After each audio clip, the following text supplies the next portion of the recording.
Hey guys, so this is the breathing overhead squat. Now, why the overhead squat? Well, the overhead squat, just the overhead squat position, requires good mobility almost top to bottom, right? You've got to have good ankle mobility. You've got to have good mobility in your hips and your spine and your shoulder girdle, okay, in order to pull off an overhead squat.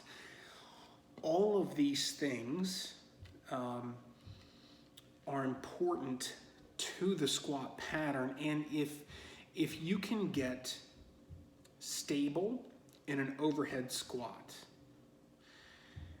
there isn't a version of the squat that you won't be able to do proficiently, okay?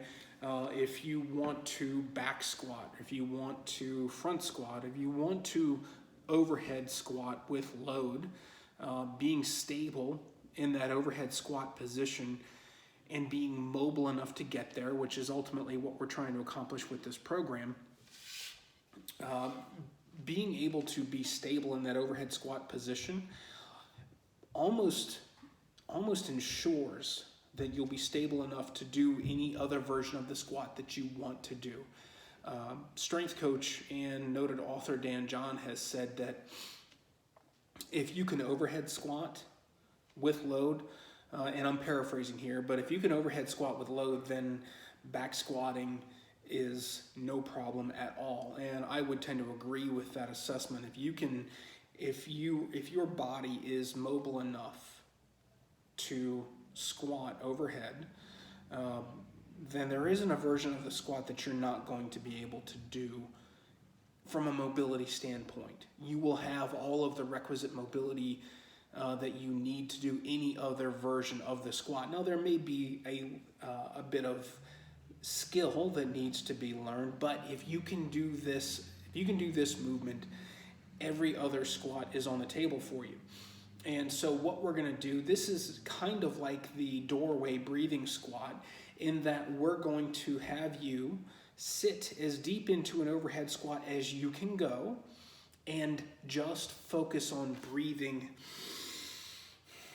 into your belly to wake up that diaphragm and get it to actively engage, and as a result create more stability in your trunk, your center column.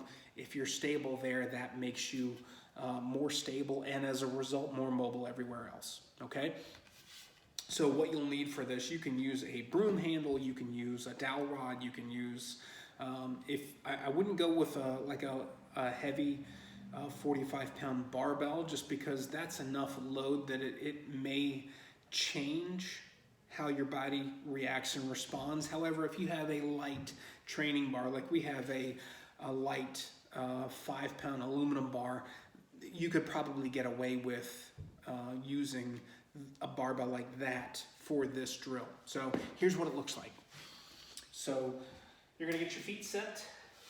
Again, you're going to grip the floor with your toes, and you're going to take kind of a wide hand grip on the bar or dowel rod or broomstick or whatever it is that you're utilizing.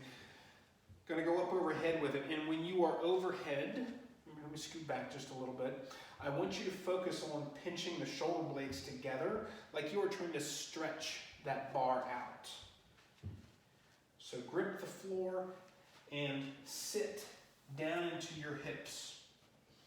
And just kind of find that place where you feel comfortable. And then from there, focus on breathing deep into your belly.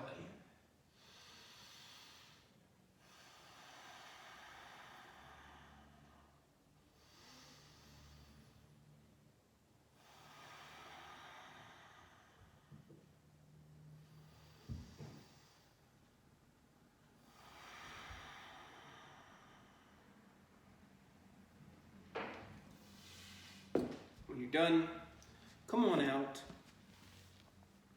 and relax. Now, you're probably going to feel a good bit of stretch down there in the groin and the hip area. Your shoulder blades are probably going to work a little bit. Your shoulders are going to work a little bit in the process of trying to open up. Again, your depth on that, go as deep as your body feels comfortable, okay? Again, grip the floor with your toes, try to spread the bar apart, pull the bar apart. That'll get those muscles in the upper back to fire and function and help to stabilize you.